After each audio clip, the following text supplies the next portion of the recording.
Hello friends, आपण पुन्हा येतोय आपल्या तवले पाटील एज्युकेशन या चॅनलवरती.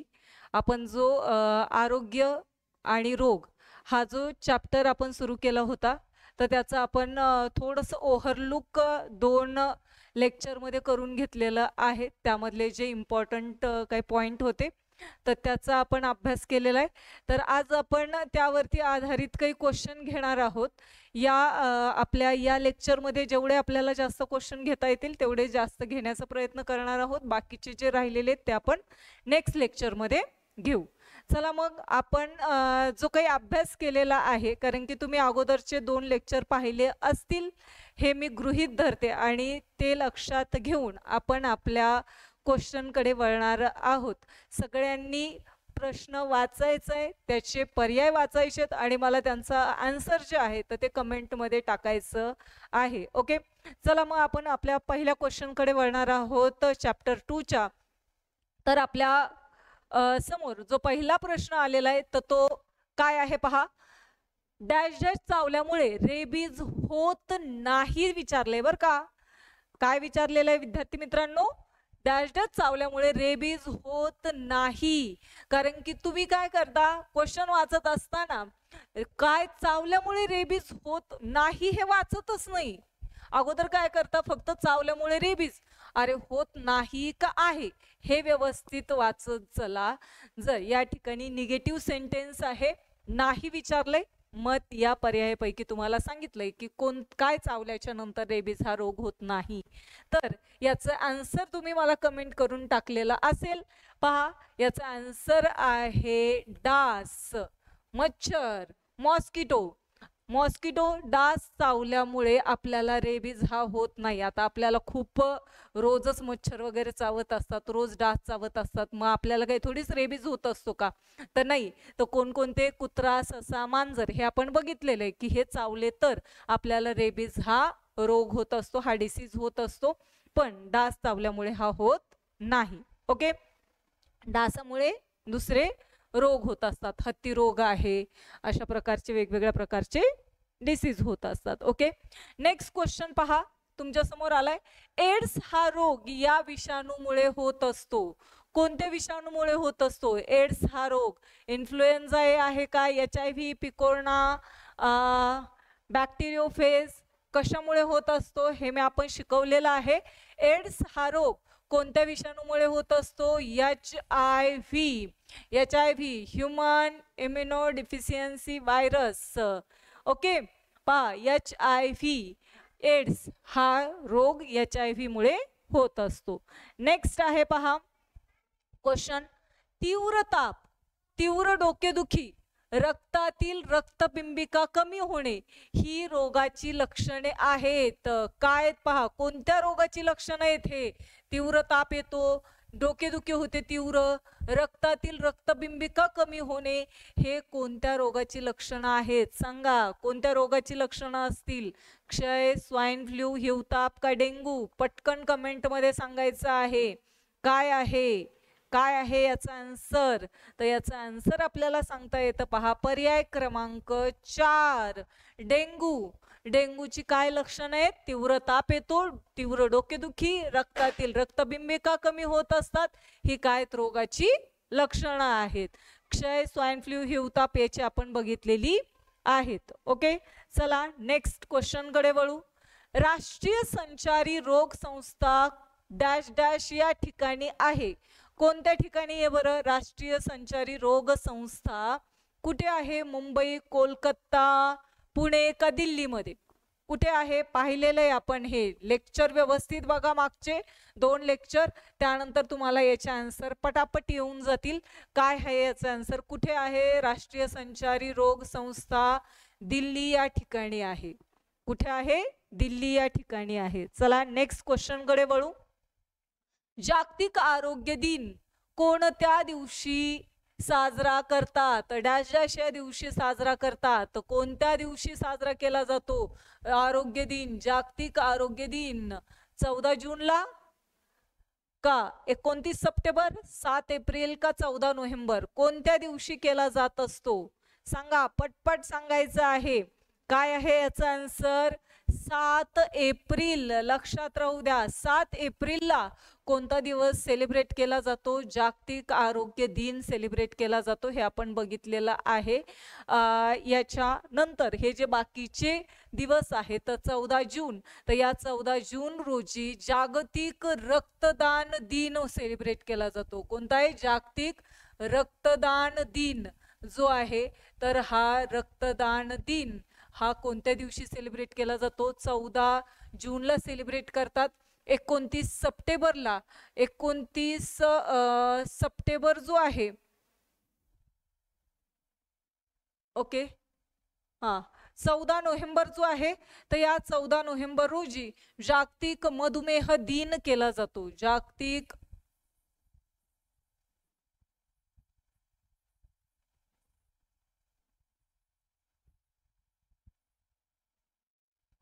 जागतिक मधुमेह दिन जो आहे, तर हा कोणत्या दिवशी सेलिब्रेट केला जातो? 14 नोव्हेंबरला सेलिब्रेट केला जात असतो. 29 सप्टेंबरला कोणता दिवस सेलिब्रेट केलेला असेल हा तुम्हाला सांगायचा आहे, कमेंट करून सांगायचं आहे, कारण की आपण मागच्या लेक्चरमध्ये पाहिलेलं आहे. 29 सप्टेंबरला कोणता दिवस सेलिब्रेट केला जात असतो हे तुम्ही मला सांगायचं आहे. नक्की कमेंट करायचे आणि त्याचा आन्सर मला सांगायचं आहे. ओके, नेक्स्ट आहे पहा. ओके, कर्करोगाचे निदान करण्यासाठी पुढील पैकी डॅश डॅश या तंत्राचा वापर करण्यात येत नाही. कोणत्या तंत्राचा वापर करण्यात येत नाही? सांगा बरं. कर्करोगाचं निदान करण्यासाठी पाहिलेलं आहे आपण, कर्करोगाचं निदान करण्यासाठी कोणत्या तंत्राचा वापर करण्यात येत नाही विचारलेलं आहे. करण्यात येत नाही. Tissue diagnosis, CT scan, mammography, biopsy का इलिसा? कोणतं निदान करण्यात येत नाही कर्करोगासाठी? लक्षात राहू द्या, आपण पाहिलेलं आहे कर्करोगासाठी टिश्यू डायग्नोसिस हे पण केलं जात असतं, सीटी स्कॅन हे पण केलं जातं, मेमोग्राफी, बायोप्सी हे पण केलं जातं. मग काय केलं जात नाही? इलिसा जे आहे तर ते निदान करण्यात येत नाही. का? कारण की इलिसा जे आहे तर हे कशासाठी यूज केलं जातं? कशाचं निदान करण्यासाठी? एड्स डिसीज जो आहे तर त्याचं निदान करण्यासाठी इलिसा टेस्ट केल्या जात असते. ओके, चला नेक्स्ट क्वेश्चन कडे वळू. जगातील मधुमेहाचे सर्वाधिक रुग्ण कुठं आढळतात? कुठं आढळणार आहेत? सांगा बरं, कुठं आढळत असतात मधुमेहाचे सर्वाधिक रुग्ण? तर कुठं आढळतात? आपल्या भारत देशामध्येच आढळले जात असतात. भारतातच सगळ्यात जास्त डायबिटीजचे पेशंट हे फाउंड होत असतात, आढळून येत असतात. ओके, चला नेक्स्ट क्वेश्चन आपण पाहणार आहोत. सॉरी मध्येच. ओके, नेक्स्ट क्वेश्चन आपण बघणार आहोत. पुढील पैकी कोणता आदिजीव मलेरिया म्हणजेच हिवताप होण्यास कारणीभूत आहे? हे आपण पहिल्या चॅप्टर मध्ये पण पाहिलेलं आहे आणि नेक्स्ट चॅप्टर मध्ये, दुसऱ्या चॅप्टर मध्ये पण आलेले. पहा, कोणता यापैकी कोणता आदिजीव आहे तर तो मलेरिया किंवा हिवताप होण्यास कारणीभूत ठरत असतो? सांगा पटकन, कोणता आहे? कोणता आहे? काय त्याचा आन्सर? आदिजीव जो आहे मलेरिया आणि हिवताप होण्यासाठी तर तो कोणता आहे? प्लाझ्मोडियम वायवॅक्स. कोणता आहे? प्लाझ्मोडियम वायवॅक्स आहे. अँटाअमिबा हिस्टोलिटिका जो आहे तर तो अतिसार जो रोग आहे तर त्याच्यासाठी अँटाअमिबा हिस्टोलिटिका हे कारणीभूत असतात. तर कोणता? प्लाझ्मोडियम वायवॅक्स हा मलेरिया किंवा हिवताप होण्यासाठी कारणीभूत असतो. त्यानंतर नेक्स्ट क्वेश्चन आहे पहा. कॉम्प्रेशन ओनली लाईफ सपोर्ट ही प्राथमिक उपचार पद्धती झालेल्या व्यक्तीसाठी कोणत्या व्यक्तीसाठी वापरतात? लक्षात राहू द्या, कोणत्या व्यक्तीसाठी वापरली जात असते हे मी तुम्हाला सांगितलं होतं. Compression only life support lecture बघून घ्या व्यवस्थित, त्याच्यामध्ये मी एक्सप्लेन केलेलं आहे. कॉम्प्रेशन ओनली लाईफ सपोर्ट ही प्राथमिक उपचार पद्धती कोणत्या व्यक्तीसाठी वापरतात? हृदयरोग झालेल्या, कर्करोग झालेल्या, मधुमेह का स्वाईन फ्लू? काय आहे याचा आन्सर? काय आहे याचा आन्सर? आहे पहा, ज्या व्यक्तींना हृदयरोग होत असतो. काय होतो? हृदयरोग होत असतो तर त्या व्यक्तींसाठी कॉम्प्रेशन ओनली लाईफ सपोर्ट ही प्राथमिक उपचार पद्धती वापरली जात असते. कर्करोग जे आहे तर या कर्करोगासाठी आपल्याला माहिती आहे केमोथेरपी असते, रेडिओथेरपी असते, रोबोटिक सर्जरी आहे. तर हे कर्करोगासाठी आपण यूज करत असतो. ओके, या काय केल्या जातात, उपचार पद्धती वापरल्या जात असतात. तर नेक्स्ट आपल्याला क्वेश्चन पाहायचा आहे. पहा 10वा क्वेश्चन आपल्या समोर येतोय. डॅश डॅश या दिवशी जागतिक रक्तदान दिन साजरा केला जात असतो. कोणत्या दिवशी साजरा करतात? कोणत्या दिवशी रक्तदान दिन? आत्ताच मी एक्सप्लेन केलं होतं, आत्ताच सांगितलं होतं. कोणत्या दिवशी? 14 जून. कोणत्या दिवशी? 14 जून या दिवशी जागतिक रक्तदान दिन साजरा केला जात असतो. ओके, बाकीच्यांचंही आपण एक्सप्लेनेशन पाहिलेलं आहे. नेक्स्ट आहे पहा 11वा क्वेश्चन आहे. डॅश डॅशला भारत सरकारने पंतप्रधान जन औषधी योजना जाहीर केली. कोणत्या दिवशी? कोणत्या दिवशी भारत सरकारने पंतप्रधान, कोणती? पंतप्रधान जन औषध योजना म्हणून जाहीर केलेलं आहे. कोणत्या दिवसाला सांगा? 1 जुलै 2015 ला केलंय का? 1 जून 2015, 1 जुलै 2014 का 1 जून 2014? पहा, सांगा कोणत्या ह्याला केलेलं आहे? तर याचं आपल्याला आन्सर सांगता येतं. पहा, पर्याय क्रमांक 1, 1 जुलै 2015 या दिवशी काय केलेलं आहे? भारत सरकारने पंतप्रधान जन औषधी योजना जाहीर केलेली आहे. ओके, नेक्स्ट आपल्याला क्वेश्चन पाहायचा आहे. पहा काय आहे पुढचा क्वेश्चन. काय? पुढील पैकी गटात न बसणारा शब्द ओळखायचा आहे. कोणता आहे गटात न बसणारा? हिवताप, कावीळ, हत्तीरोग, डेंगू. कोणता असेल सांगा, पटपट सांगायचं आहे, पटकन सांगायचंय. आपल्याला क्वेश्चन लवकर जास्त घ्यायचे आहेत. कमी वेळेमध्ये जास्त क्वेश्चन घेण्याचा प्रयत्न करायचा आहे आपल्याला. हिवताप, कावीळ, हत्तीरोग, डेंग्यू. काय असेल याचं आन्सर? पटकन काय आहे याचं आन्सर? हा, अगदी बरोबर आहे. काय आहे? खालीवर झालेत व पर्याय खालीवर झालेले, खालीवर झाले तरी काय प्रॉब्लेम नाही. 1 2 3 4 आपल्याला फक्त पर्याय कोणता आहे हा माहिती असायला पाहिजे. तर पर्याय कोणता आहे याचा? पर्याय क्रमांक 2 आहे. कोणता आहे तो? कावीळ. ओके, बाकीचे जे आपल्याला माहिती आहेत हिवताप, हत्तीरोग, डेंगू हे सगळे जे आहेत तर हे सगळे डिसीज कशामार्फत होत असतात? तर डासांमार्फत होत असतात. कशामार्फत होतात? डासांमार्फत होत असतात. ओके, डासांमार्फत होणारे रोग आहेत हिवताप, हत्तीरोग आणि डेंगू. कारण की हिवताप जो आहे तर तो अनाफिलीज डासामार्फत होत असतो. त्यानंतर जो हत्तीरोग आहे तर त्यासाठी क्युलेक्स डास जो आहे मादी असते तर ते चावल्यानंतर होत असतो. आणि डेंगू जो आहे तर तो एडिस डास चावल्याच्या नंतर आपल्याला हा डिसीज होत असतो. ओके, हे काय आहे त्याचं आन्सर आहे कावीळ. ओके, चला तर मग नेक्स्ट क्वेश्चन कडे वळू आपण. नेक्स्ट क्वेश्चन खूप सोपा आहे. आताच मी सांगितलं होतं एड्स या रोगाचे निदान करण्यासाठी कोणती चाचणी केली जाते? कोणती चाचणी केली जाते हे तर आपण पाहिले पण नाहीये. HCG जाते का? नाही. हे YIDAL नाही. CBC नाही केली जात. मग राहिली कोणती आपल्याकडे? इलिसा. काय केली जाते? इलिसा टेस्ट केल्या जात असते. कशासाठी? एड्स या रोगाचं निदान करण्यासाठी इलिसा ही टेस्ट केल्या जात असते. ओके, चला मग नेक्स्ट क्वेश्चन आपण बघणार आहोत. हिवताप हा आजार कोणत्या डासाच्या मादीमुळे होतो? आताच मी सांगितलं होतं बघा, किती लगेचच्या लगेच पुढेच क्वेश्चन येत आहेत. हिवताप जो आजार आहे हा कोणत्या डासाच्या मादीमुळे होतो? सांगा बरं पटकन. कोणता आहे? आता सांगितलं होतं बरोबर. कोणता आहे? अनाफिलीस. अनाफिलीस डासाच्या मादीमुळे कोणता रोग होत असतो? हिवताप हा रोग होत असतो. क्युलेक्सचं तुम्हाला सांगितलंय, एडिस, डेंगू जो डिसीज आहे त्यासाठी काय होत असतो, एडिस इजिप्ती असते. क्युलेक्समुळे हत्तीरोग होत असतो.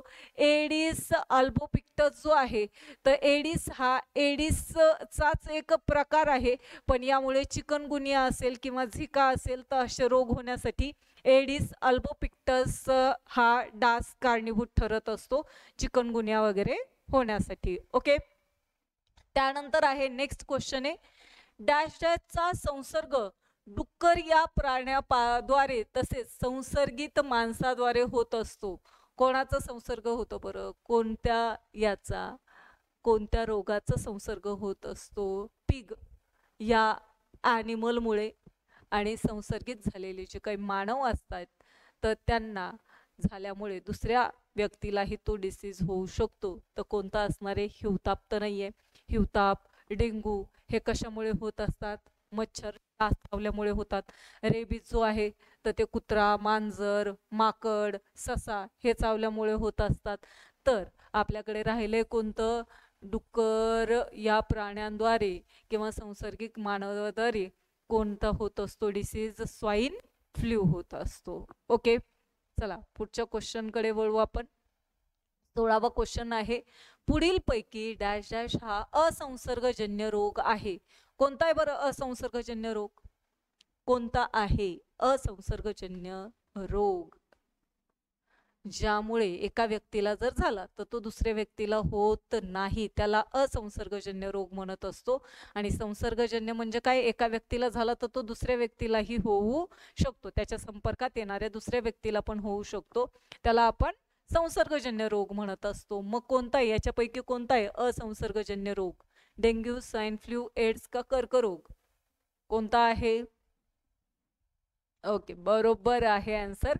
आन्सर आहे पर्याय क्रमांक 4 कर्करोग, ज्याला आपण कॅन्सर असं म्हणत असतो. हा कोणताही असंसर्गजन्य रोग आहे. ओके, चला नेक्स्ट क्वेश्चन कडे वळू. डॅश डॅश या रोगाचे विषाणू मज्जातंतू वाटे मेंदूत प्रवेश करतात. पहा, कोणत्या रोगाचे विषाणू डायरेक्ट मज्जातंतूंद्वारे काय केले जातात? आपल्या मेंदूमध्ये प्रवेश करत असतात. प्राण्यांमार्फत होणारा डिसीज कोणता आहे? कोणता आहे तो? प्राण्यांमार्फत कोणता आहे? रेबीज. रेबीज जो आहे तर हा रोग याचे विषाणू रेबडो व्हायरस जो आहे तर तो मज्जातंतूंद्वारे कुठे एंटर करतो? आपल्या मेंदूमध्ये. आपल्या कशामध्ये एंटर करत असतो? ब्रेन मध्ये एंटर करत असतो. ज्या रेबीजचं आपण पाहिलं होतं, ज्याला काय असतो? जलद्वेष म्हणतो आपण त्याला. हे एक लक्षण आहे. हायड्रोफोबिया असं म्हणत असतो, पाण्याची भीती वाटत असते. ओके, रेबीज या डिसीजमुळे. त्यानंतर आपण नेक्स्ट क्वेश्चन पाहणार आहोत. पुढील पैकी कोणते लक्षण हृदयविकार या रोगाचे नाही? हृदयविकार, हार्ट डिसीजचं लक्षण नाहीये हे. सांगा कोणतं नाहीये? हार्ट डिसीज, हार्ट अटॅक वगैरे येत असतो त्याचं हे लक्षण नाहीये.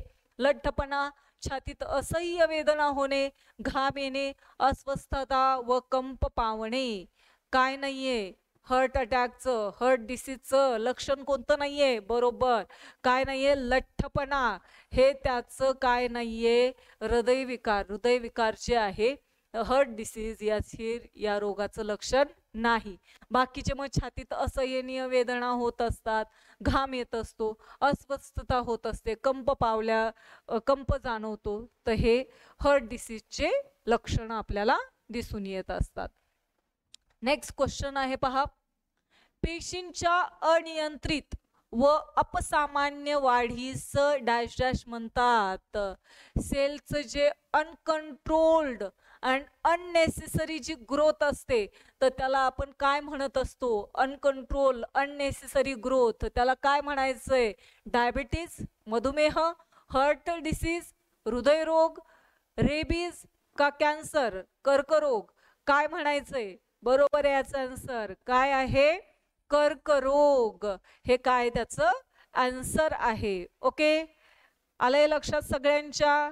ओके, चला तर मग आपल्याला या लेक्चरचा लास्ट क्वेश्चन आपल्याला पाहायचा आहे. लास्ट क्वेश्चन काय? पहा आपल्या समोर. डॅश डॅश या डासांचे वास्तव्य प्रदूषित पाणी किंवा गटारे येथे असते. कोणत्या डासाचं वास्तव्य जे आहे तर ते घाण पाणी म्हणतो आपण, गटारांमध्ये असतो. कोणता डास असतो? अॅनाफिलिस क्युलेक्स, एडिस इजिप्ती का एडिस अल्बोपिक्टस? कोणता असतो? कोणता असतो? बरोबर आहे, क्युलेक्स. क्युलेक्स जो आहे तर हा क्युलेक्स कशामध्ये राहत असतो?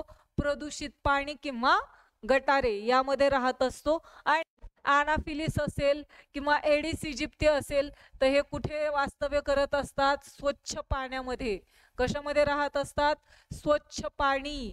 स्वच्छ पाण्यामध्ये आपल्याला कोणते डास वाढताना दिसत असतात?